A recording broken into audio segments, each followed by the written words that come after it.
A warm welcome to all the participants. On behalf of Captify Consulting, I welcome you all to the fourth quarter and financial year 2021 post-result conference call of Mac Power CNC Machines Limited. Today on the call with us, we have from the management team of Mac Power, Mr. Rupesh Mehta, Chairman and Managing Director, Mr. Rajnikant Raja, Chief Financial Officer, and Mr. Sagar Rajaguru, Company Secretary. Please note that this call is being recorded. Also note that this call is primarily to discuss the performance of the recent completed quarter and to talk about the business and industry growth prospects in general and specific to the company. The management will refrain from giving any specific forward-looking guidance. I will now invite the CMD, Mr. Rupesh Mehta, to give his opening remarks, post which we will open the floor for Q&A. Over to you, sir.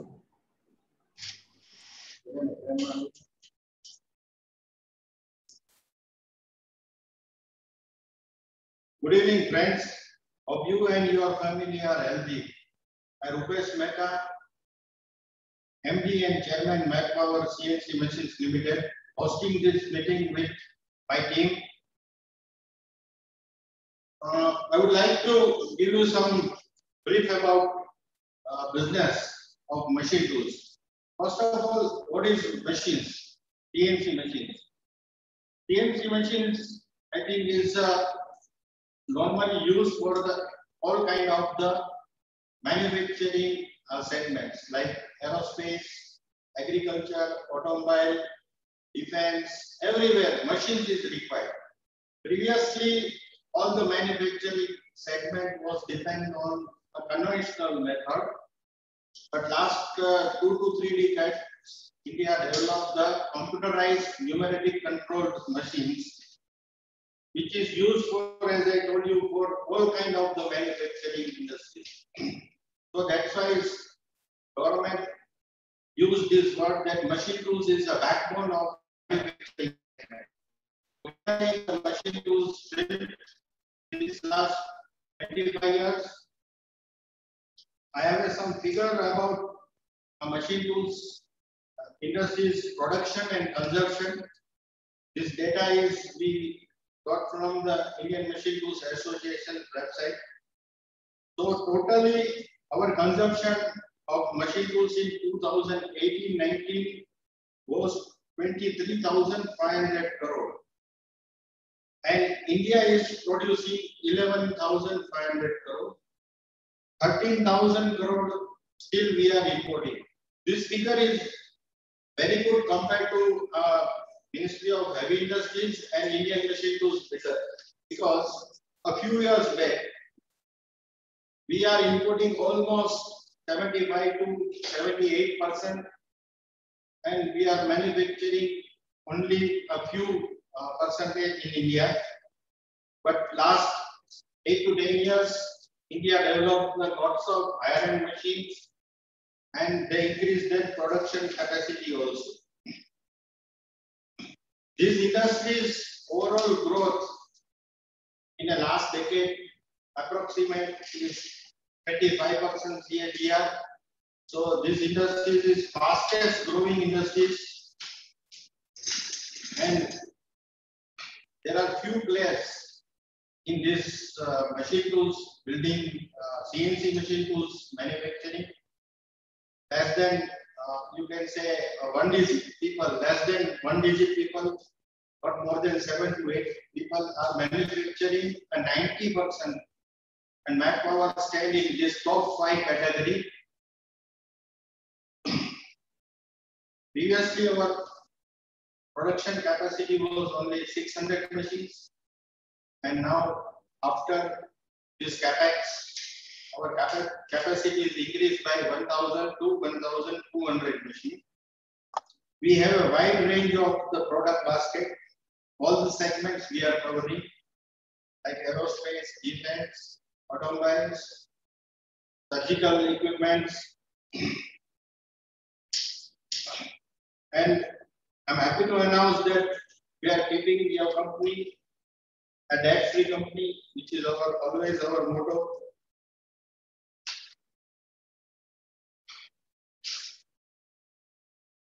At present, as per the 31st March data, we have a 663 machines. The value of the machines is 112 crore with the advance amount of 6 crore, and government order with the 13.45. Government means education. Now all the IIT and ITA also purchasing the CNC machine to train their students. So we have a 112 crore domestic and 13.45. So main thing to grow these industries, 25% CAGR, is government's policy is also a benefit for these industries. Now, if our users is purchasing the machine, central government should be giving a 15%, a subsidy for capital goods linked subsidy. In Gujarat or so many other states also giving the 10% subsidies, so that is additional, and interest subsidy by 7%. So almost after GST, demand is boosted up because so many tier 3 and tier 4 people who doesn't have an excise registration, they lost the excise duty, it will added in their cost. But now after GST, they can get the 100% tax free, almost 75% interest they are getting from government, and 25% subsidy they are getting from the various government departments. Right now we have a 580 workforce, including mostly qualified engineers. 115 people are working in 37 cities across India for sales and service. So this is our overall overview about the MacPower and market. So our top line company name is Ace Designer Group.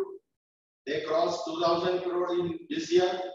Second, LMW, Bharat Freeze Warner, Jyoti CNC, and MacPower.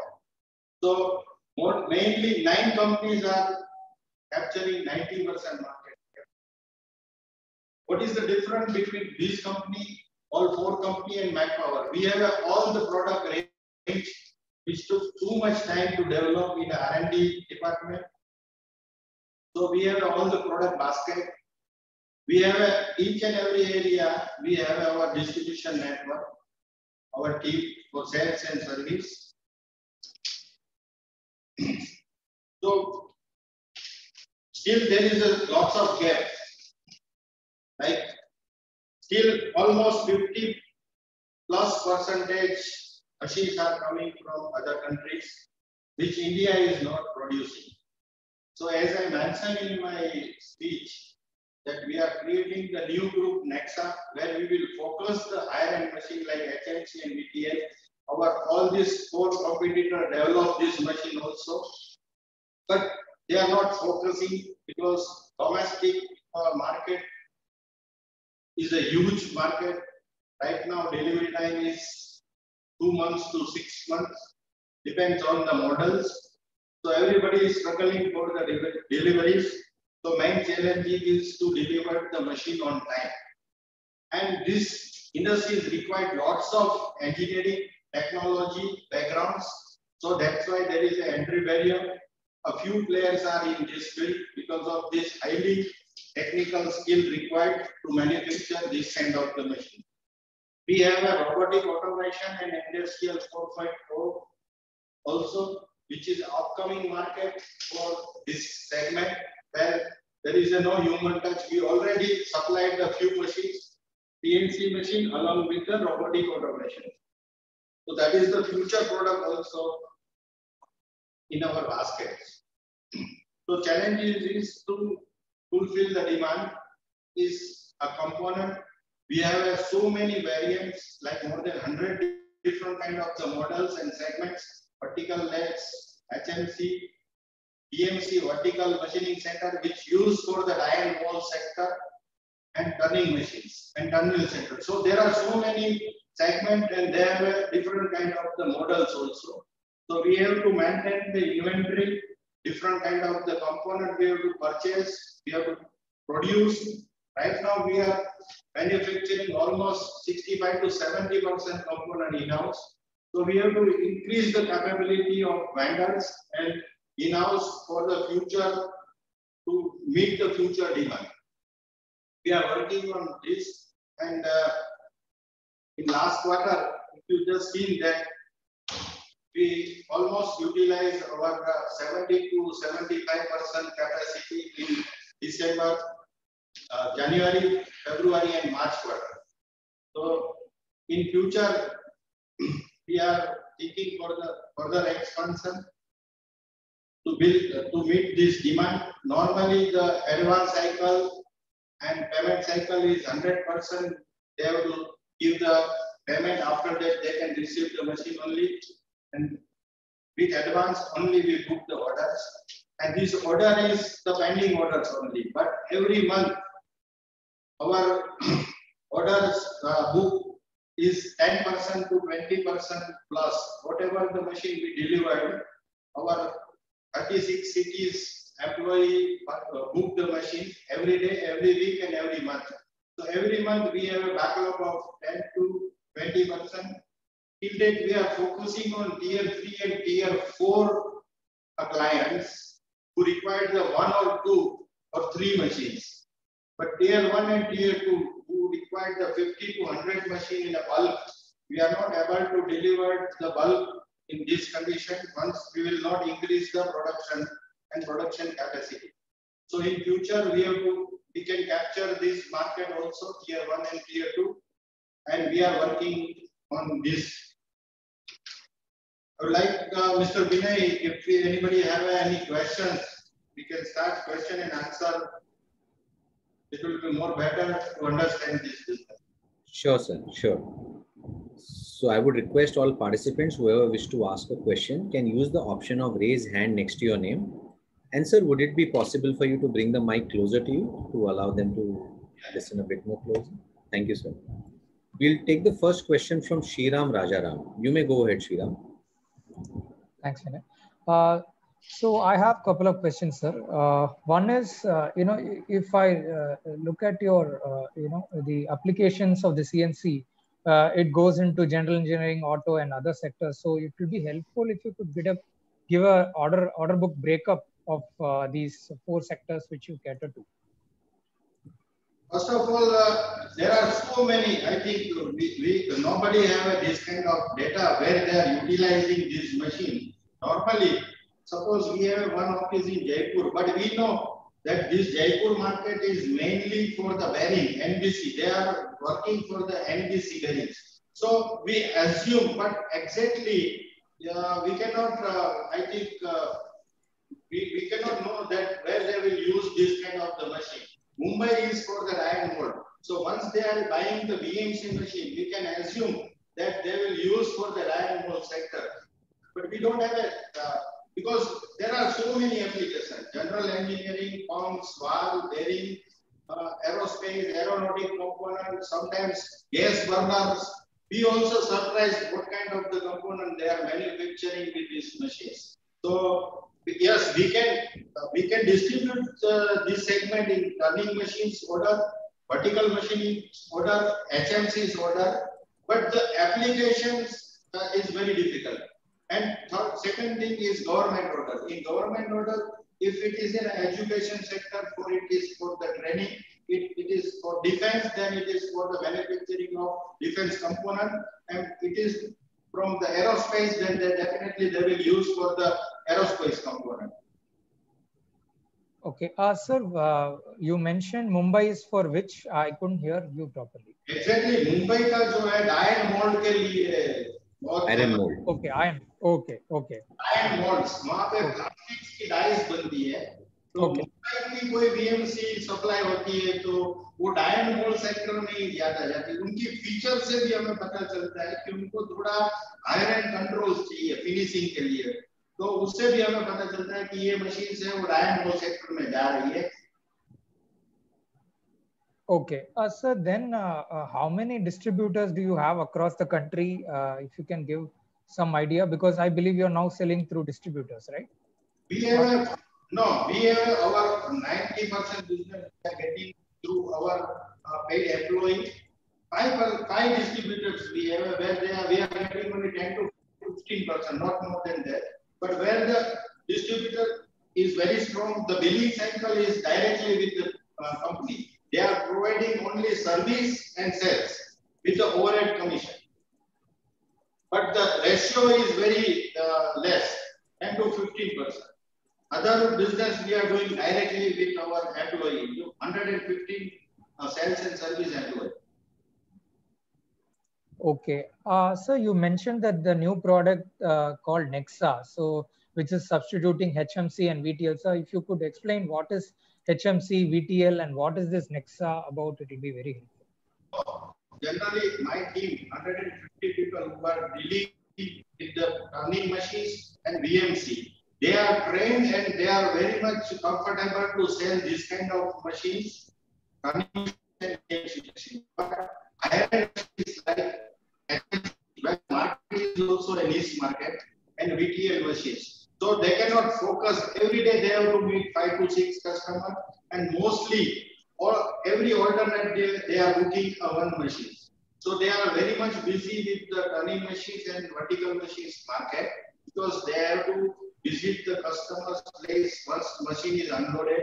They are giving the training also. So we create this Nexa group like the Maruti model, where this sales group will focus only on iron machines like HMC used for this horizontal machining center and vertical machining center is for the pumps and valve and boring, big boring machines. The approximately horizontal machining cost is, starting cost is nearly 1 crore rupees. So we are creating this Nexa to sell the higher end machines. This Nexa is not the name of product. Is the internal Nexa group who will focus only on higher end product, not for the turning and VMs. Okay, that's very helpful, sir. Lastly, just one question before I join the queue. Sir, what is the, so now we are transiting into EVs. So EVs would mean fewer parts for automotives. In that case, less of forging, casting, if I understand correctly. So what is the impact of CNC industry with respect to automobiles when EV comes into place? Only engine parts will remove. Rest of the part like wheels and shaft and transmissions, everything will be remain same. So only engine will be removed, but some battery also required, some transmission part also. And there are so many other areas where we are not focusing right now because we are not manufacturing a big aerospace component also. So we don't think that there will be much effect if this automobile segment is changing their engine method. And as you know, that is not that much easy to convert because so many developed countries is not yet developed this battery operated. Then India is still too far from that. But we have, I told you before that there are so many applications. Okay, sir. Thank you so much, sir. Thank you. Sir, just to add to what Sriram was asking, would it be fair to assume that other than the engine part, almost every other part or the vehicle manufacturing would require a CNC machine? Yeah, definitely. It's required the CNC machine. Transmission, gearbox, the wheel, alignment, bearings, everything. There are so many applications. Like in textile industry is also required. Mobile industries, which is the upcoming market, this mobile is cut with the CNC machines. Plastic bottle, dye molds, plastic items, everything. So there are so huge applications for this utilization of machines. There is no single segment, there is no single customer. Sure, sir. So before I go to the next participants, I'll take one question from the chat window. Can you talk a bit about the extent of raw material, that is steel price inflation year on year for you? And has that influenced the ordering of customers?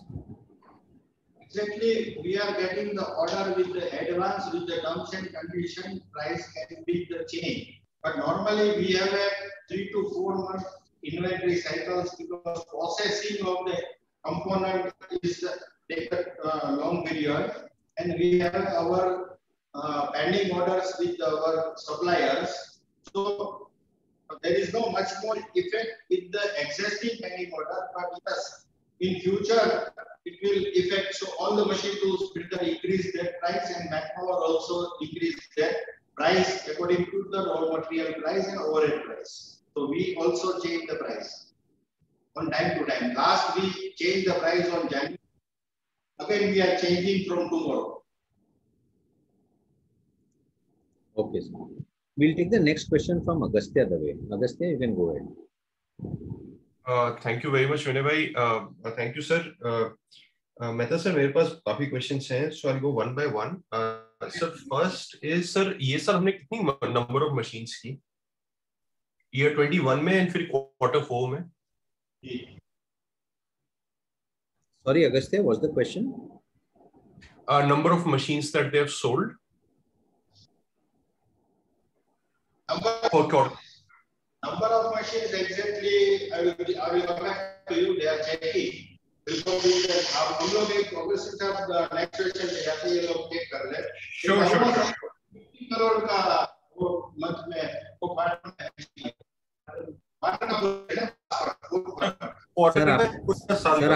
Sir आपका आवाज break हो रहा है. Not able to hear. Fourth quarter का मैं अभी calculate कर रहे हैं. हाँ जी, next question. Sir next question जो है वो पार्शियली आपने थोड़ा सा कवर किया, वर्किंग कैपिटल को लेके है. तो ये इन्वेंट्री और रिसीवेबल्स एंड एडवांसेस सर ये कैसे मूव करता है अपना, क्योंकि इन्वेंट्री जो हम रखते हैं वो काफी बड़ी है एंड लास्ट 2 साल में वो बढ़ी भी है. सो जनरली सर कैसे उसको हम देखें कि आप स्टील प्राइसेस बढ़ रहे थे, इसकी वजह से आपने ज्यादा स्टील खरीद के रखी, या इस साल सेल्स कम हुई है बिकॉज फर्स्ट क्वार्टर इम्पैक्टेड था, उसकी वजह से ब्लोटेड लग रहा है इन्वेंट्री. सर इन्वेंट्री के ऊपर कुछ बताइए कि आगे जाके इन्वेंट्री लेवल्स कितना आप रखते हैं, जो एडवांसेस रहते हैं और जो रिसीवेबल्स रहते हैं सर उनका कैसे मैनेजमेंट होता है? नॉर्मली इन्वेंट्री जो है हमारी वो फिक्स कॉन्ट्रैक्ट बेस, हम लोग क्वार्टरली या 6 मंथ या ईयरली प्राइस फिक्स करके ही ऑर्डरिंग करते हैं. और उनके साथ हमारा पेमेंट टर्म्स जो होता है नॉर्मली वो क्रेडिट पे है, जिसमें 3 मंथ्स टू लेके 6 मंथ तक आपको वो लोग क्रेडिट के बारे में नहीं पूछते हैं. तो हम लोग क्या करते हैं कि हमारे पास बहुत सारी कंपोनेंट की वेरिएंट है, तो जो सप्लायर है उनको भी कंफर्टेबल रहता है कि आप 3 मंथ्स का 2 मंथ्स का एक साथ में लो, और उनके लिए आपको पेमेंट देने के लिए फ्लेक्सिबिलिटी है. आप उनको रेगुलर पेमेंट 3 मंथ 6 मंथ्स के बीच में दे सकते हो, जिससे कि उतने कंपोनेंट पे फोकस नहीं करना पड़े. क्योंकि मैंने हम लोग जो स्ट्रगल कर रहे हैं एवरी डे वो ऑर्डर की नहीं है, हम लोग जो स्ट्रगल कर रहे हैं वो लिक्विडिटी की नहीं है, फंड की नहीं है. हम लोग हमेशा स्ट्रगल करते हैं प्रोडक्शन और प्रोडक्टिविटी के लिए. राइट. एक मशीन पे अप्रोक्सीमेटली 700 to 800 कंपोनेंट्स लगते हैं तब एक मशीन बिल्ड होता है. तो हम लोग क्या करते हैं उनको शेड्यूल्स में ही दे देते हैं कि चलो 50% कंपोनेंट जो है उसको 2-3 महीने जिसकी नहीं है तो पेमेंट आपको इमीडिएटली नहीं देना है.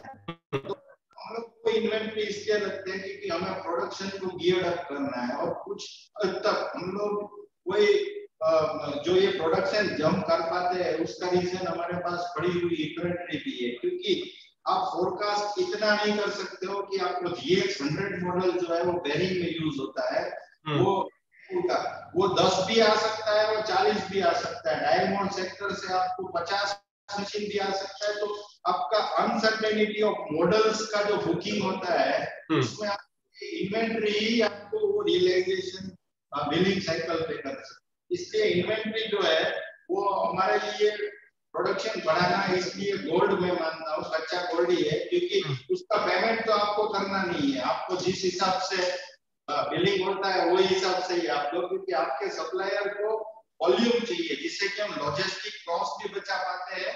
और अनसर्टेनिटी का मॉडल्स का ऑर्डर भी आता है तो हम उसको एग्जीक्यूशन और रियलाइजेशन कर पाते हैं. समझा सर. आपका लॉजिक समझा सर। सर इसमें एक फॉलोअप क्वेश्चन ये था कि अभी आप करीबन 110 करोड़ के लेवल पर हैं सेल्स में, एंड उसमें आपका जो इन्वेंट्री है आपने 61 करोड़ रखा है, तो ये 61 करोड़ का इन्वेंट्री पर what is the maximum sale you can achieve, and उसके बाद again the inventory will have to be increased. उसमें आप समझो कि कुछ इन्वेंट्री ऐसी है जो 3 मंथ्स टू 4 मंथ्स के लिए भी इनफ है, सफिशिएंट है, आपको उसके पीछे भागना नहीं पड़ेगा। लेकिन कुछ मटेरियल है जैसे कि हाइड्रोलिक पावर पैक का, वो हैंड टू माउथ आता है कि 5 आया फिट हो गया, 5 आया, आपका सेकंड वेंडर जो है वो दिल्ली में बंद पड़ा है, क्योंकि तो वो हिसाब से हम आप समझो कि हमें चैलेंजेस जो है लड़ना है वो कुछ 10 या 15 कंपोनेंट पे ही लड़ना है, बाकी की जो 3 मंथ टू 6 मंथ के लिए आपके पास स्टॉक में पड़ी है। तो कुछ जो चैलेंजेस आती है कि इंडिया का ही कैपेसिटी नहीं है स्पिंडल बनाने का। से फॉर एग्जांपल एक स्पिंडल आता है जो मशीन का हार्ट है, तो स्पिंडल बनाने की इंडिया की कैपेसिटी जो वेंडर्स है एक या दो ही है, उसकी खुद की कैपेसिटी 150 से ज्यादा पर मंथ नहीं है, तो आपको हैंड टू माउथ वेट करना पड़ेगा। तो हमने उसके लिए बैकअप प्लान में खुद स्पिंडल बनाना चालू कर दिया और नेक्स्ट 45 स्पिंडल हमने इन हाउस बनाया। अब वो का डबल करके हम लोग इन हाउस करेंगे, क्योंकि हमें जो चैलेंजेस है उसमें मैंने बताया कि कुछ कंपोनेंट की चैलेंजेस ज्यादा है। कंपोनेंट हमारे वेंडर ने डेवलप किया या फिर हमने किया तो प्रोडक्शन में जंप आ सकता है। एक्चुअली असेंबली टाइम है वो बहुत निगेटिव। हमारा एक मशीन असेंबल करने के लिए 1.5 मैन डेज लगता है खाली। असेंबली टाइम बहुत नहीं है, कंपोनेंट की प्रोक्योरमेंट है, हमारे वेंडर्स जो है वो स्ट्रॉन्ग हो जाए या फिर वही चीज हम बनाए। जैसे कि हमारी अदर कंपनीज है वो क्यों प्रोडक्शन कर पाती है, मंथली 400 से 600 मशीन बनाती है, लेकिन उनकी कैपेक्स के हिसाब से सारी कंपोनेंट की कैपेसिटी उन्होंने ग्रेजुअली अपने यहाँ पे इन हाउस डेवलप की है और उस दिशा में हम भी जा रहे हैं। अब जो चीजों पे हम वेंडर पे डिपेंड है उसकी भी हम हैंड टू माउथ वेट करना पड़ता है और वो जब आती है तो इमीडिएटली फिट कर लेते हैं। तो मेहता सर, ये आप कंट्रोल पैनल्स जो रहते हैं सीएनसी मशीन के, वो भी आप इन हाउस बना रहे हैं या वो आप कहीं से खरीदते हैं control panels? Control panels LM guideways और बॉस स्क्रू, ये तीन चीज जो है वो हार्ड है मशीन का, वो वर्ल्ड वाइड बनाने वाली 3 कंपनियां है। जैसे कि कंट्रोल पैनल जो आता है कंप्यूटराइज्ड न्यूमेटिक कंट्रोल, सीमेंस होगा, वो सीमेंस बनाता है, फानुक बनाता है जापान का, और मित्सुबिशी वर्ल्ड की जो पूरी मशीन टूल्स इंडस्ट्रीज है वो इन तीनों के ऊपर ही रिलाई करती है। Okay okay okay okay. तो 100% कंपोनेंट कोई कंपनी नहीं बना पाएगी।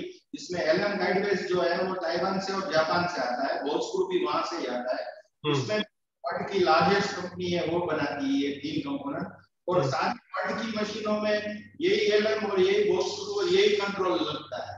तो हमारी मशीन जो है वो वर्ल्ड की जो मशीन आती है उसके आसपास ही है, ज्यादा हम दूर नहीं है।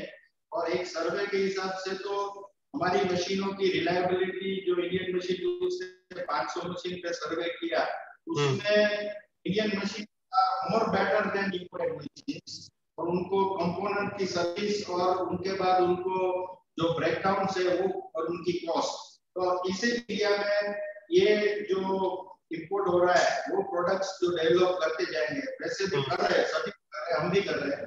तो इंडस्ट्रीज में काफी पोटेंशियल्स है, लेकिन चैलेंजेस जो है वो लिक्विडिटी का या वर्किंग कैपिटल का या ऑर्डर्स का नहीं है, हमें इंटरनली लड़ना है, हमें कंपोनेंट्स बना के क्वालिटी वाइज, क्योंकि ये हेलीकॉप्टर और प्लेन जैसा है, एक भी मशीन खराब बना तो आपका मार्केट से नाम निकल जाता है। वो हमने कर लिया, हमने डिस्ट्रीब्यूशन अचीव कर लिया, हमने हमारी एक सर्विस की एक पूरी फोर्स तैयार कर ली, हमने प्रोडक्ट बास्केट भी कर लिया है, अभी हमने डाल के कैपेसिटी भी डबल कर लिया है। तो ग्रेजुअली हमें वेंडर्स डेवलप करना है जो ये हमारे लिए कंपोनेंट बनाए या इन हाउस करना है। Got it sir. सर एक और क्वेश्चन सर, ये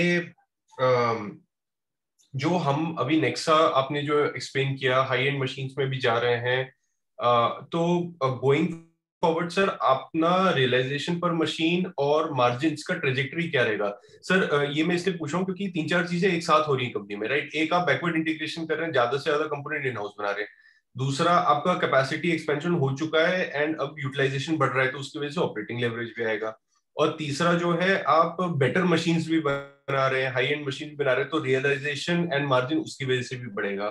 तो ये चीज पे आप कुछ कमेंट कर सकते हैं सर कि मार्जिन का ट्रेजेक्टरी कैसा रहेगा, और कुछ डिटेल दे सके सर इसके बारे में, how to look at it, what is our, कितना आपका टारगेट कितना है सर लॉन्ग टर्म में, किस लेवल तक आपको पहुंचना है एबिटा मार्जिन सर? एग्जैक्टली मैं आपको मशीन की बात करूं तो जो आयरन प्रोडक्ट है जो मैं बता रहा हूँ, नेक्सा में हम डोमेस्टिक मार्केट में सेल करने जा रहे हैं, उस मशीन को हमने ऑलरेडी 5 इयर्स पहले ही डेवलप कर लिया था, ओनली फॉर डिफेंस। हम लोग ये मशीन को डिफेंस को ही ज्यादा देते थे, क्योंकि डोमेस्टिक मार्केट में हमारी कैपेसिटी जो थी अपनी रेगुलर प्रोडक्शन की, वो डिस्टर्ब करके ही बनाने का था। अगर बड़ा मशीन नेक्सा का बनाते हैं तो आपका रूटीन 5 से 6 मशीन कम हो जाता है, उसको असेंबली का टाइम बढ़ता है। तो अभी हम जो ये ग्रुप क्रिएट कर रहे हैं वो फ्यूचर बिजनेस के लिए कर रहे हैं। हम उसको इतना फोकस नहीं कर रहे कि इंडिया का एचएमसी का मार्केट 650 मशीन का 650-700 करोड़ का है तो हम उसमें से 10% लेंगे। हम ये मार्केट में, डोमेस्टिक मार्केट में ये प्रोडक्ट को एक एक्सपेरिमेंट पे कि हमने गवर्नमेंट को 25-30 मशीन हम पास्ट में दे चुके हैं, तो एक एरिया में जाके हम फ्यूचर में जो अगले 3 साल में जो ग्रोथ करना चाहते हैं उसकी ट्रायल है कि हमारी, क्योंकि ये चीज सभी है वो ओवरनाइट नहीं होती है, इसलिए हमारी सेल्स की फोर्स, हमारी सर्विस की फोर्स और हमारी मैन्युफैक्चरिंग की कैपेबिलिटी। तो ये प्रोडक्ट जो हम नेक्स्ट साल कर रहे हैं उनको हम लोग हर एक एरिया में थोड़े-थोड़े मशीन ही दे रहे हैं, क्योंकि हम लोग इसके लिए अलग कोई फैसिलिटीज डेवलप नहीं कर रहे हैं। हम एग्जिस्टिंग फैसिलिटी में ही इसको बनाना रहे अभी, क्योंकि फ्यूचर में हमें ये मार्केट से रिव्यू, प्रोडक्ट की स्ट्रेंथ और बाकी की चीजें हमें जो चेंजेस करना है वो मिल जाएगी। और जो एबिटा की और फ्यूचर की बात है वो आप जानते हैं कि हम ज्यादा ये लेवल पे इस तरह की बातें मैं करूंगा तो ठीक नहीं रहेगा। फिर भी विनय जी आपको अगर उसके बारे में अगर कुछ डिस्क्लेमर का इश्यू नहीं रहेगा, लेकिन सेगमेंट में मैंने जैसे कि बताया है कि 25% का ग्रोथ किया है पूरे मशीन टूल्स में। बैक पावर का लिमिटेशन यही था कि कैपेबिलिटी ऑफ इश्यू, और वो हमने बहुत ही शॉर्ट टाइम में ऑलमोस्ट डबल कर लिया है। और आगे का भी हमारा फ्यूचर बहुत बढ़ाने का है, क्योंकि जो डिमांड मैन्युफैक्चरिंग सेक्टर की वो फुलफिल तो हमें ही करनी है, हम लोग 9 लोग हैं उसको ही करनी है, क्योंकि लास्ट 10 साल में भी एक नया प्लेयर नहीं आया है। ऐसा आई टोल्ड यू कि इतना इजी नहीं है ये प्रोडक्ट में मैन्युफैक्चरिंग करना, it takes too much years और बहुत ही बड़ा एक्सपीरियंस इसमें रिक्वायर है। तो ये जो डिमांड आएगी वो हमें ही पूरी करनी है, हम जो less than single digit player है उनको ही पूरी करनी है। और इसमें हमारी 4 कंपनियां जो टॉप लाइन है उन्होंने तो ऑलमोस्ट काफी कर लिया है और they are very near to 2000 to 1000 crore. तो मैकपावर भी वो दिशा में ही जा रहा है जिसमें प्रोडक्ट की एक्सेप्टेंस बहुत अच्छी है। कंपटीशन में हम ये लोगों के सामने मशीन भी देते हैं जिनकी रिलायबिलिटी बहुत अच्छी है, सर्विसिंग भी अच्छी है, और हमारे पास सारी प्रोडक्ट की बास्केट है कि हम ये 4 को चैलेंज कर सकते हैं। लेकिन हम लोगों के बीच में सेल्स से ज्यादा कंपटीशन डिलीवरी का ही रहता है कि कौन डिलीवरी जल्दी देता है। Great, sir. Thank you very much, sir. I'll go back in the queue. And good luck, sir. Thank you very much.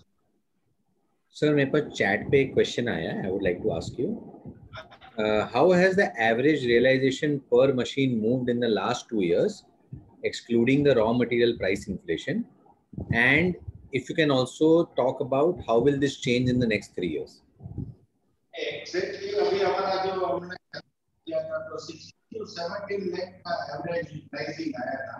जो सॉरी सर, आपका आवाज थोड़ा धीरे आ रहा है, कुछ average realisation between 16 lakh to 17 lakh आता है अभी, और वो बढ़ा के हमको मटेरियल कॉस्ट को छोड़ के बढ़ा के iron product like VMC, VPL और एचएमसी, और it depends on tender business. से फॉर एग्जांपल गवर्नमेंट का जो बड़ा ऑर्डर्स आता है इसमें आयरन मशीन ही होता है, जिसकी स्टार्टिंग प्राइस है वो 50 लाख से शुरू होके 2 करोड़ तक होती है। हमने हाईएस्ट एक मशीन 5 करोड़ का बनाया था। तो एवरेज रियलाइजेशन है वो बहुत ही ट्रिकी है।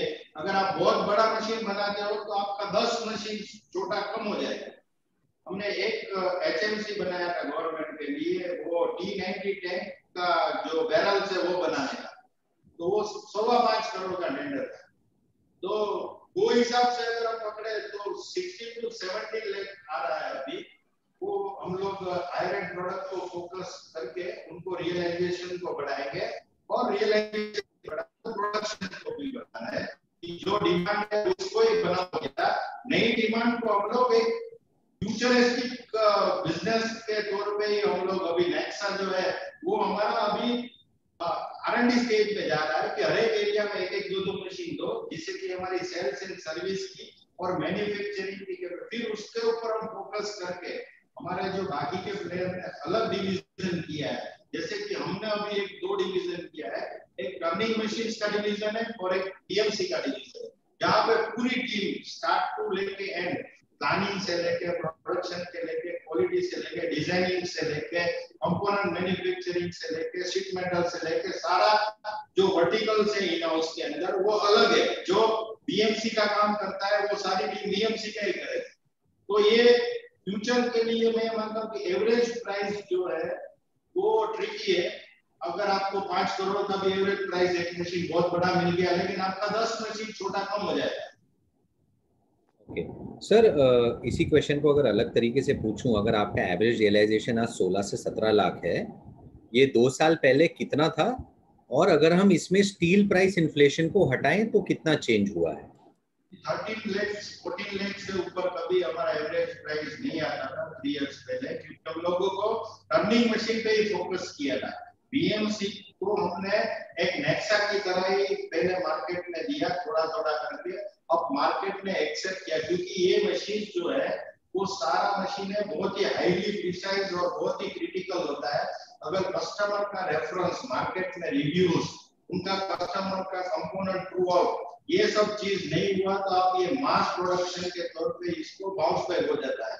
तो हमने वो पहले किया कि कस्टमर को कॉन्फिडेंस बिल्ड कराया कि आप हमारी वर्टिकल मशीन सेंटर भी लो और उसके अंदर आप टर्निंग जो करते हो वो तो आप करते ही हो, लेकिन ये भी लो, क्योंकि कस्टमर बेस ऑलमोस्ट सेम रहता है।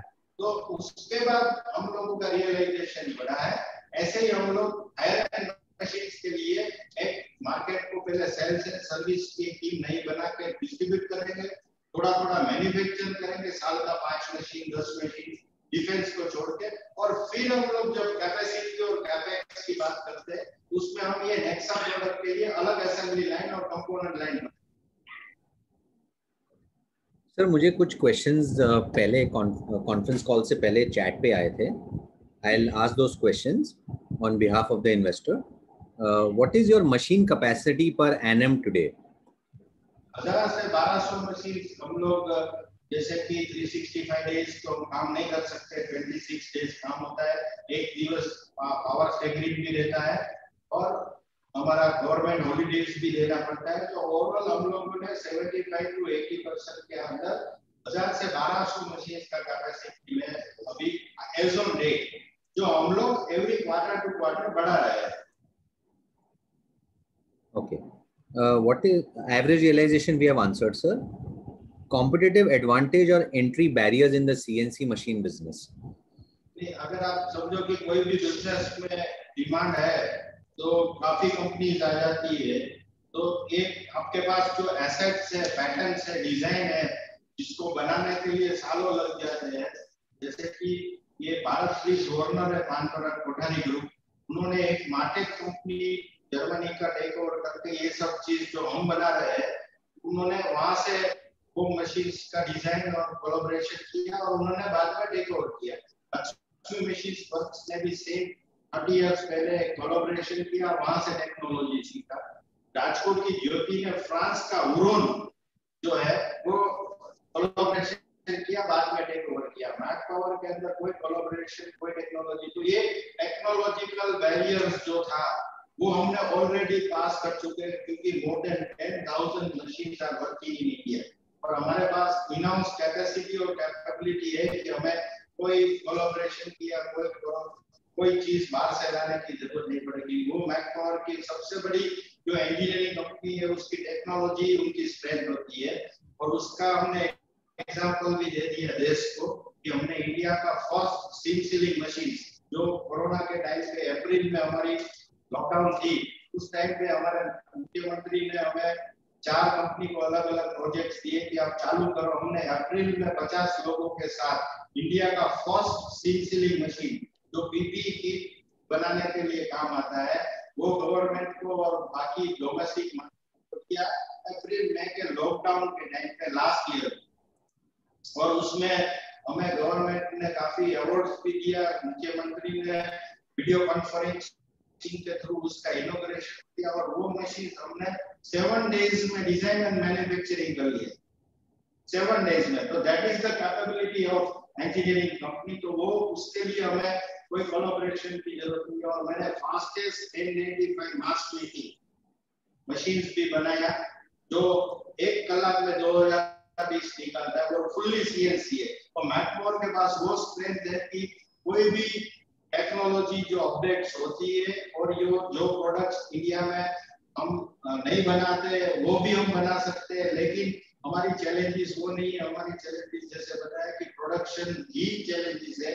इसमें कंपोनेंट जो है वो सबसे बड़ा चैलेंज है अदर देन असेंबली। तो एंट्री बैरियर होने की वजह से ही 10 साल में बहुत ही छोटे छोटे 1-2 मशीन बनाने वाले लोग आए बाकी कोई नहीं आया है। तो उसका एडवांटेज हमें मिलता है कि इतनी बड़ी डिमांड है क्योंकि मैन्युफैक्चरिंग सेगमेंट को समझो से फॉर एग्जांपल आज का मेरा मानना है कि हमारा मैन्युफैक्चरिंग सेगमेंट में इसका कंट्रीब्यूशन अपने जीडीपी के अंदर 14 to 15% ही है। और गवर्नमेंट का विजन है कि 25% मैन्युफैक्चरिंग सेगमेंट को लेके जाने का। तो उसके लिए मैन्युफैक्चरिंग सेगमेंट को आगे लेके जाने के लिए machine tools is the backbone of economy. इसके लिए गवर्नमेंट भी हमें काफी हेल्प करती है। टैक्सेशन में सब्सिडीज जो भी करते हैं उसमें हमने कभी वो नहीं किया। लेकिन फ्यूचर में हम लोग जब R&D पे ज्यादा पैसा स्पेंड करेंगे तो काफी सब्सिडीज भी मिलती है हमें उसमें। और दूसरी बात है कि काफी इंपोर्ट कंपोनेंट है जैसे कि ये आपने बताया था सीएनसी सिस्टम और बॉल स्क्रू एलएम जो इंपोर्ट हो रहा है उसमें कस्टम ड्यूटीज जो 7.5 है उसकी जगह पे हम डायरेक्ट मैन्युफैक्चर को ओनली 2.5% कंसेशंस पे वो कंपोनेंट इंपोर्ट करने देती है गवर्नमेंट। तो ये बिजनेस को डेवलप करने के लिए क्योंकि गवर्नमेंट ये मानती है कि अगर मैन्युफैक्चरिंग सेक्टर को ग्रोथ देनी है तो मशीन टूल्स इंडस्ट्रीज को सपोर्ट देना ही पड़ेगा क्योंकि इसके बगैर मैन्युफैक्चरिंग सेक्टर सस्टेन नहीं रह पाएगा। क्योंकि अगर मैं आपको एक बात करूं कि ये कंट्री में ये फॉक्सको का जो फोन है तो मानो जापान ने 50,000 मशीन जो इंडिया 3 साल में नहीं बनाएगा वो एक ही लॉट में उन्होंने वो सप्लाई किया 50,000 मशीन जो ये फॉक्सको को आईफोन का बैक कवर बनाने के लिए। तो सेम हमारी मशीन पे बनता है। तो इंडिया को कैपेसिटी और कैपेबिलिटी बढ़ाने की जरूरत है। तो एंट्री बैरियर जो है उसका एडवांटेज तो हमें मिलता ही है। सर नेक्स्ट क्वेश्चन है can you talk about your labour productivity and cost advantage that we enjoy versus our competitors? Generally जो हमारे कॉम्पिटिटर्स है उनका जो मैन्युफैक्चरिंग प्लांट है उसमें सबसे बड़ा 2 चीज मैंने ऑब्जर्व किया था अब तक का लास्ट 5 इयर्स के अंदर कि उनका जो ऑपरेटिंग कॉस्ट है वो 22% आता है क्योंकि बैंगलोर के अंदर है। दूसरा क्या जितना उतना ही उनका डेट है तो ऑलमोस्ट वो डेट पे इंटरेस्ट पे करने में और जो मेट्रोस के ओवरहेड है उसको पे करने में ही उनका सारा मार्जिन निकल जाता है। तो मैंने इन लोगों का 2000 करोड़ और 1000 करोड़ का पैटर्न है वो अडॉप्ट नहीं किया। मैंने ये किया कि कॉस्ट जो है वो मैन्युफैक्चरिंग कॉस्ट जो है वो कंट्रोल में रहे और डेट जो है वो हम ना ले अभी के टाइम पे जब तक बहुत बड़ा एक्सपेंशन हमें करने की जो हमारी इंटरनल जो है वो कैपेसिटी बिल्ड नहीं हो जाए। तो ओवरऑल कॉम्पिटिटरों के सामने ऑलमोस्ट हमारा 40 to 45% जो ओवरहेड्स है वो कम है और इंटरेस्ट तो एक भी कंपनी ऐसी नहीं है मशीन टूल्स की जो इंटरेस्ट पे नहीं करती है। इनका टर्नओवर टू डेट है वो इक्वल है। तो ये हमारा प्रॉफिट मार्जिन। तो मैं ये चाहता हूँ कि मैं जब 2000 कर रहे हैं मैं 500 करूँ तो मुझसे ज्यादा पैसा कमाऊं। Okay.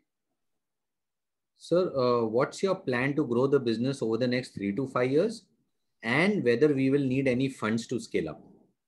तो राइट नाउ जो हमारा जो 12 to 18 मंथ तक जो लास्ट ईयर हमने जैसे कि अपने बैलेंस शीट में देखा होगा कि 5 to 6 करोड़ है वो ओन फंड से डाल के थोड़ा गियर अप किया। जो भी कंपोनेंट तकलीफ थी या कुछ कंस्ट्रक्शन चाहिए था वो भी हमने बनाया और ओन फंड से। तो हमें मुझे नहीं लगता है कि मुझे कोई 1-2 साल तक कोई फंड की रिक्वायरमेंट है। वो अपने ही फंड से हम लोगों को जो कैपेसिटी इंक्रीज करनी है जहाँ पे कंस्टेंट आते हैं वो वेंडर बेस्ड या इन हाउस अपने ही ओन फंड से करेंगे। और वो कैपेबिलिटी एक बार डेवलप कर ली कि हम लोग इनके 25 to 30% लेवल पे आ गए, उसके बाद एक बड़ा एक्सपेंशन का प्लान करेंगे। एट प्रेजेंट कोई हमारा डेट का या बहुत बड़ा एक्सपेंशन का प्लान नहीं। So we'll take the next question from Mr. Gurjot Ahluwalia. Please unmute and ask. Hi, thanks for the opportunity. तो मेरे पास 2-3 क्वेश्चन है सर। So पहला अराउंड द ऑर्डर बुक। तो I understand current order book is around I think 112 crore, तो which is like 1 साल का revenue, last year revenue, right? तो आई वाज जस्ट थिंकिंग अगर हमारा 25% का ग्रोथ टारगेट है फॉर नेक्स्ट 4-5 years, तो लाइक हमारा order book should not it be like much higher 2-3 साल का रेवेन्यू वर्थ? आई नो आपका टेंडर बिड भी है around 130 crore, but may be if you can share थोड़ा विजिबिलिटी कि कितना potential order book we will be able to get. And is this normal कि machine tool industry में 1 साल तक का ही लाइक ऑर्डर बुक होता है? बिकॉज लाइक कंस्ट्रक्शन कंपनीज वगैरह में 2-3 साल ईयर्स का जो रेवेन्यू होता है उसका ऑर्डर बुक उनके पास होता है। एग्जैक्टली इसमें अलूलिया सब ये है कि हम लोग की मैं आपको बताऊं कि ये मंथ में हम लोग से फॉर एग्जांपल मैं आपको बोल रहा हूँ कि 100 मशीन डिस्पैच कर रहे हैं, बिलिंग कर रहे हैं, जिसका उसके सामने 110 to 120 हमें नया ऑर्डर्स आता है। एवरी डे हम डिस्पैच करते हैं और एवरी डे हमें ऑर्डर्स आते हैं। ऐसा नहीं है कि ये कोई सिंगल पार्टी का ऑर्डर है और सिंगल सेगमेंट का ऑर्डर है, सिंगल कस्टमर का है। ये हमारी एक जयपुर ने आज 2 मशीन बुक किया है, एक मुंबई ने किया है, एक नासिक ने किया है, कोल्हापुर ने किया है, कलकत्ता ने किया और 3 मशीन आपका है जयपुर का डिस्पैच हुआ है, दिल्ली का डिस्पैच हुआ। तो ये एवरी डे का साइकिल है कि आप जो मशीन बना के डिस्पैच करते हो उनसे ज्यादा आपका नया ऑर्डर बुक आता है एवरी डे। तो ये बुक्स जो है वो कम से कम आपका मेंटेन रहने वाला है जब तक आप बहुत बड़ा गियर अप न करो। और हम लोग अभी भी सेल्स में 2 ही सेक्टर को कवर कर रहे हैं, टियर 3 और टियर 4 में, जो मार्केट साइज का ऑलमोस्ट 60% है। 40% को तो हमने एंटरटेन भी नहीं किया है, जो हम फ्यूचर में करेंगे जब कैपेसिटी बिल्ड करेंगे। इसमें बड़ी कंपनी को 25-50-100 मशीन एक साथ में चाहिए। तो ऑर्डर बुक रिमेनिंग लगता है कि सेम ही रहेगा, ऑलमोस्ट बैकलॉग बढ़ता जाएगा क्योंकि 2020 न्यू सीरीज जो हमने निकाला ये कैपेक्स डालने के बाद, जिसमें ऑलमोस्ट काफी कंपोनेंट इन हाउस बनने लगा। और हमने पूरा 2020 में जैसे कि ऑटोमोबाइल्स में कार का नया मॉडल लॉन्च होता है, ऐसे ही हमने सारी सीरीज 2020 में रीडिजाइन करके लॉन्च की। क्योंकि पहले हमने जो बनाए थे वो अपने आप बनाए, फिर एक्सपीरियंस से और फैसिलिटी से हमने जो 2020 मॉडल मार्केट में दिया उसमें काफी ऐसे फीचर्स डाले हैं जो हमारे कॉम्पिटिटर से बहुत ही बेटर है। तो ऑटोमेटिकली टिकट ऑर्डर से लेके कस्टमर रेफरेंस से लेके हमें ऑर्डर बुक से वो अनबिलीवेबल बढ़ रही है मंथ टू मंथ। तो वो ऑर्डर रिमेनिंग सेम रहेगा। ओके, तो basically I mean orders visibility में कोई इशू नहीं है, आपको बहुत रेगुलरली ऑर्डर्स आते हैं and this is not like 1 year worth of order book, ये मतलब ओनली फ्यू मंथ्स में कंप्लीट हो जाएगी। उसके वो आप रोज 3 बनाते हो मशीन, 4 मशीन का असेंबली करते हो और 5 मशीन का बुकिंग आता है, वो एवरीडे का साइकिल। ये पूरा 110 करोड़ का जो आप देख रहे हैं उसके सामने 50 मशीन का ऑर्डर आ गया तो 40 मशीन डिस्पैच हो गए। तो ये अगर आप 3 साल में आप देखोगे तो वो बढ़ता ही है। और जैसे कि आपका मार्केट में एक्सेप्ट, क्योंकि आप मार्केट साइज का जो रिक्वायरमेंट है उसके सामने आप तो बहुत कम बनाते हो, राइट, एक्सपीरियंस जो है आपका वो टॉप प्लेयर के साथ में है। कुछ मॉडल्स में, कुछ सेगमेंट में तो आप मास्टर हो, जैसे कि लाइनर बनाना है तो मैकपावर का ही मशीन लेना पड़ेगा, डाइन मॉल्स करना है तो मैकपावर का ही लेना पड़ेगा, तो मैकपावर तो दे नहीं पाता है। तो वो एक्सेप्टेंस के कारण ऑर्डर बुक तो बढ़ता ही जाएगा। हमें चैलेंजेस की, जैसे विनय जी ने मुझे पहले भी पूछा था कि आपकी इंटरनल चैलेंजेस क्या है। चैलेंजेस हमें हमारी प्रोडक्शन कैपेसिटी और कंपोनेंट की मैन्युफैक्चरिंग की कैपेबिलिटी बढ़ानी है। ठीक है, गॉट इट। ठीक है, सेकंड चीज, मैंने एक पहले आपका कुछ इंटरव्यू देखा था, आपने शायद एक बार बोला था कि कंपनी का अभी स्केल और साइज थोड़ा छोटा है, तो लाइक बल्क ऑर्डर्स जो एक्सपोर्ट के लिए होते हैं, इट इज नॉट एलिजिबल कि वो उस ऑर्डर्स के लिए बिड कर पाए।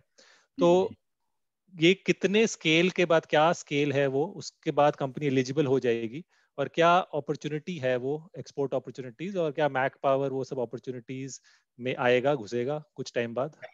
मैं तो ये सब, जैसे कि जब मैं ये फील्ड में आया था एपेक्स डालने के पहले, उस टाइम पे हम स्मॉल स्केल में ही थे।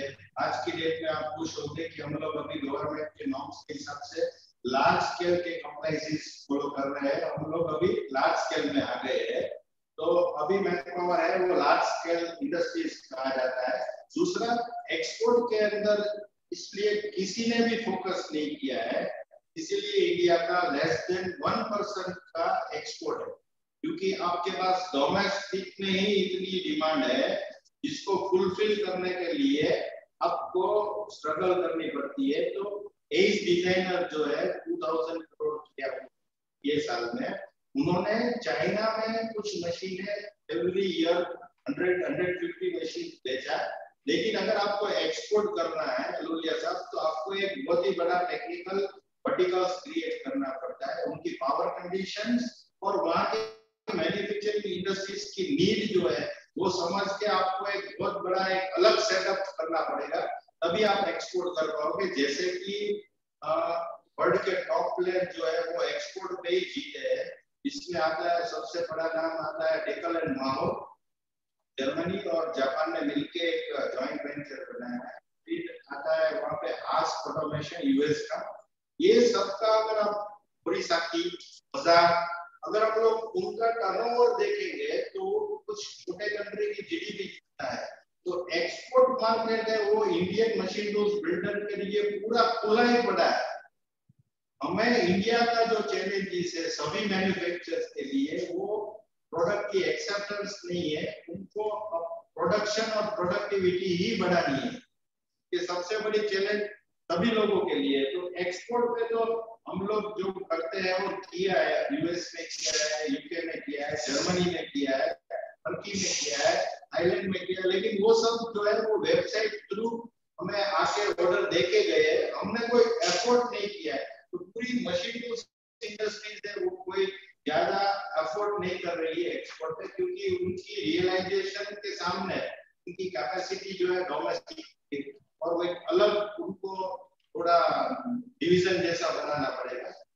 तो फ्यूचर में भी मुझे नहीं लगता है कि 3-4 साल तक भी इंडिया डोमेस्टिक मार्केट को भी बीट कर पाएगा।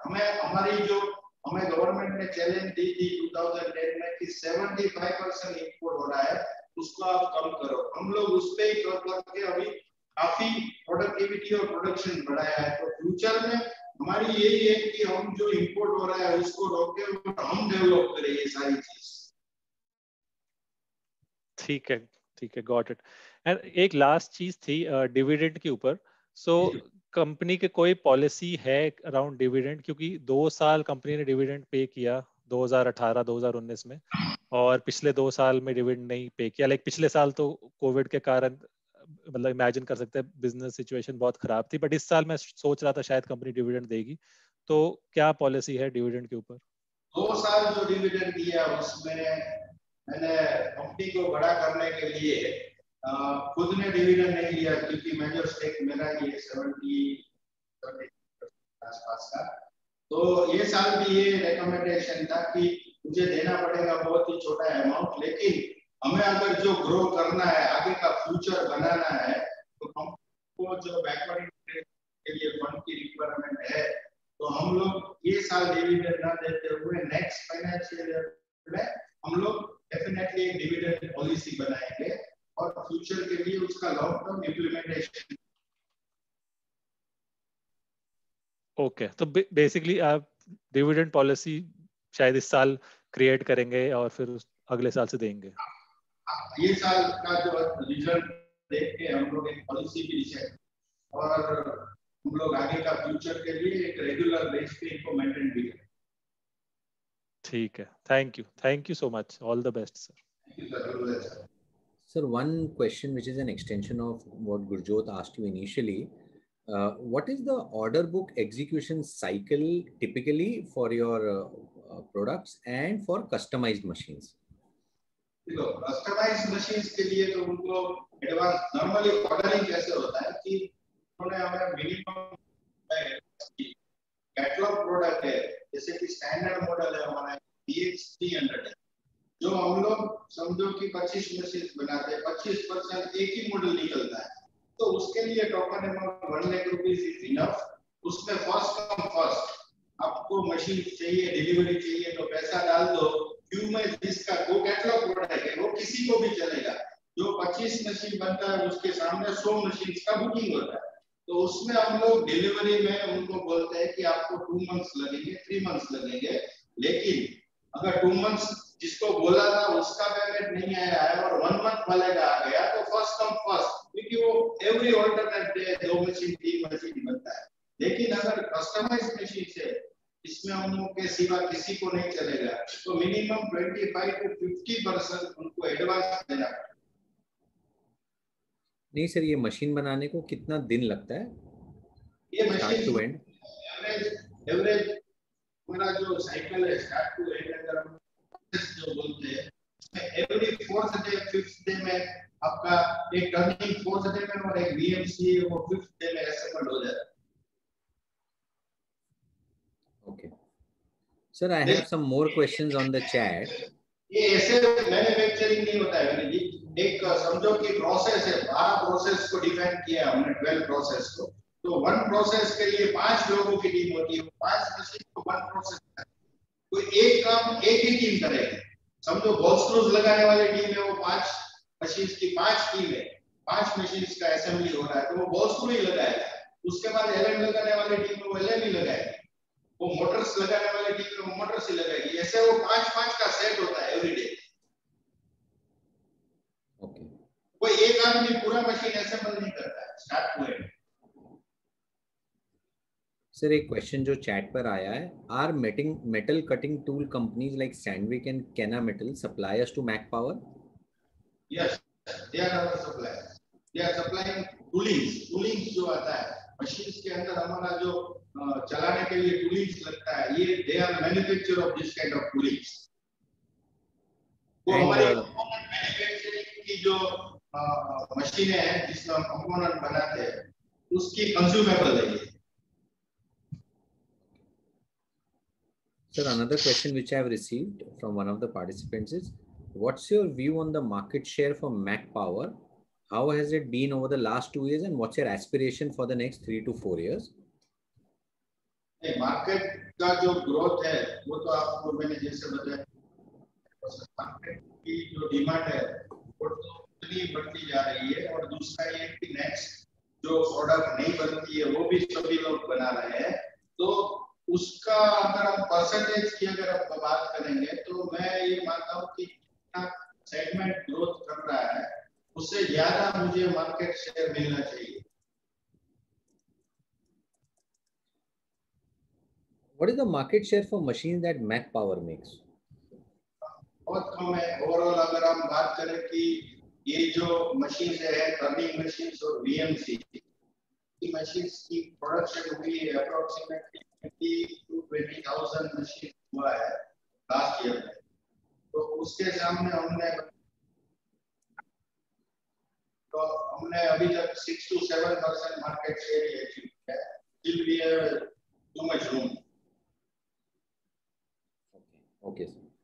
सर एक क्वेश्चन आपको शुरू में पूछा गया था, the number of machines that we have manufactured and sold this year in FY21, could you get that answer? Last quarter हमने 283 मशीन्स पे 50 करोड़ का revenue. 283 machines in Q4. Okay. और एक क्वेश्चन भी आपने मुझे मेल किया था, Q3 and Q4 का margins का difference 0.34. Yeah, that's right, sir. That was another question which one participant had asked, the reasons for the lower margins in Q4. 0.3% का जो difference है गिरी जी। नहीं, they're talking about I think 8% के levels पे आया है, whereas previously it was around 10% levels. Total difference जो है 8.6 था, 8.3 है, 8.6 था वो 8.3 आया। करेक्ट। और उसके पिछले साल में सर 9% था, सेम क्वार्टर। ये जो Q4 का जो डिफरेंस है Q3 की कंपैरिजन में वो 0.3 का फर्क है। उसका मेजर रीजन जो है वो दो है, एक CSR का 40 लाख रुपीस वो क्वार्टर में हमें कंप्लायंस के हिसाब से कंपल्सरी करने का था, तो वो CSR में 40 लाख रुपीस दिया। और दूसरा जो लास्ट क्वार्टर में हमने जनवरी फरवरी एंड मार्च में 3 मंथ्स के अंदर जो लॉकडाउन के टाइम पे हमने जो सैलरी नहीं दिया था और नॉमिनल दिया था, समझो कि 10,000 से लेकर 50,000 तक का ही दिया था, पूरा सैलरी नहीं दिया था, क्योंकि हमें पता था नहीं था कि आगे का फ्यूचर क्या है। तो ऑलमोस्ट ये लोग घर पे ही बैठे थे, लेकिन घर चलाने के लिए उनको हमने 10,000 से लेकर 50,000 का एक सीलिंग करके जो सैलरी डिडक्ट किया था, वो हमने जो लास्ट क्वार्टर में वापस अपना बिजनेस ट्रैक पे आ गया, तो हमने वो 3 मंथ्स का जो सैलरी था वो पूरा का पूरा सैलरी काम नहीं किया है, तो भी हमने रिएम्बर्स किया एज अ गुड जेस्चर कि हम आपके साथ में ही, आप हमारे परिवारी हो। तो ये दो रीजन से ये फर्क आया है। So, और एक क्वेश्चन था, what is the capacity utilization level in Q4 and how is it currently in Q1? I don't know if you can answer Q1 because it will be a forward-looking statement, but if you can give a view on Q4, sir, it will be helpful. Normally Q4 जो होता है वो match की last over की तरह ही होता है, आपको पता है कैपिटल गुड्स में उसमें हमेशा ज्यादा ही आता है। तो हमने वो 74-75% के आसपास वो Q4 में कैपेसिटी का यूटिलाइजेशन किया, और Q1 Q2 Q3 उसका तो मैं आपको ज्यादा कुछ आप जानते हैं नहीं बता सकता। Sure, sir. Agastya Dave would like to ask another question. Agastya, please go ahead. Sir वही सिंपल सा क्वेश्चन सर, आपने Q4 का नंबर ऑफ मशीन्स बता दिया, लेकिन पूरे साल का नंबर है क्या आपके पास? हाँ, पूरे साल का है 671, जिसमें से first and second quarter almost negligible. 671 sir, 671। अच्छा, great sir, great. Thank you very much sir, thank you.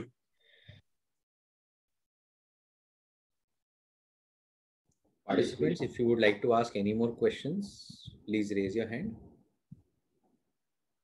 Agastya, you can go ahead.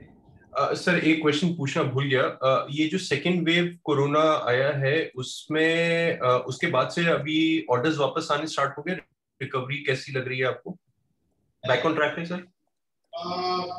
मेरे ख्याल से जो स्प्रिंग दबा था वो बाउंस बैक हुआ है। Sorry sir? Unbelievable, unexpected. अप्रैल जो था वो नॉर्मली कैपिटल गुड्स के अंदर, जैसे कि विनय जी जानते हैं कि बैलेंस शीट नहीं बना होता है, और ये जो सारी मशीनें खरीदते हैं लोग वो लोन ही लेते हैं क्योंकि हाई वैल्यूड कैपिटल गुड्स है, और अगर लोन लेंगे वो लोग तभी उनको ये जो सब्सिडीज मिलती है 15+10+ इंटरेस्ट तभी मिलता है अगर वो बैंक से लोन लेते हैं। तो अप्रैल में उनका बैलेंस शीट तैयार नहीं है, बैंक का, इंस्टीट्यूशनल का, सिटी का, उनका सबका क्लोजर चलता है, और अप्रैल में थोड़ा कोरोना का भी इफेक्ट था।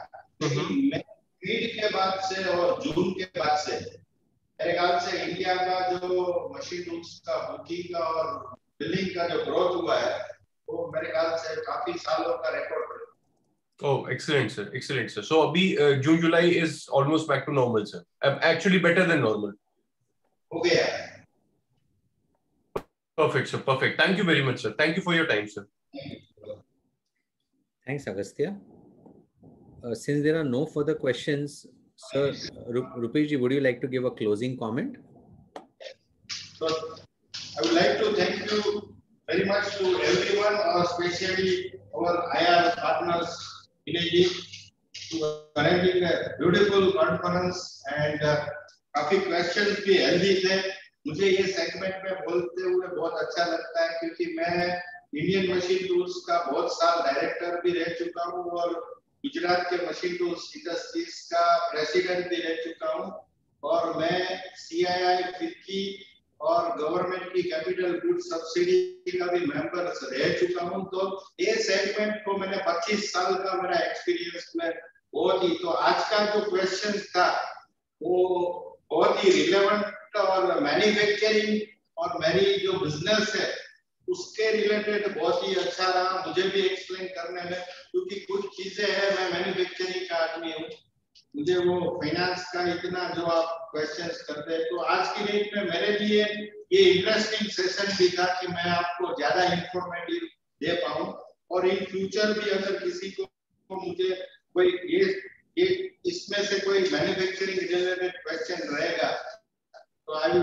डेफिनेटली, मुझे अच्छा भी लगेगा और मैं आप सबको थोड़ा कोरोना का सिचुएशन भी नॉर्मल हो जाए तो मैं आपको इनवाइट भी करूंगा कि एक बार आप हमारी जो मैन्युफैक्चरिंग, क्योंकि ये इंडिया के लिए भी प्राउड है, कंट्री के लिए भी है, और अगर आप हमारे साथ जुड़े हैं, आपकी कंपनी क्या बना रही है, कैसे बनाती है, क्योंकि एक्सप्लेन करने से एक बार आप देखेंगे, मैं विनय जी को भी बोला था कि पहले आप एक बार आओ, तो अच्छा रहा मेरे लिए भी कि थोड़ा मैन्युफैक्चरिंग सेगमेंट को समझाने का मौका मुझे मिला है, और कोई भी चीज अगर मिसिंग है तो आप विनय जी को प्लीज भेजिए, मैं डेफिनेटली उसका आंसर दूंगा। Thank you very much. Thank you so much, sir. It was really a wonderful session with you and you were quite transparent in answering all the questions. So thanks a lot to the management and the team at Mac Power CNC Machines for giving us their valuable time today. And thank you to all the participants for joining on the call. You may all log off now. This brings us to the end of today's call. Thank you, everyone. Thank you.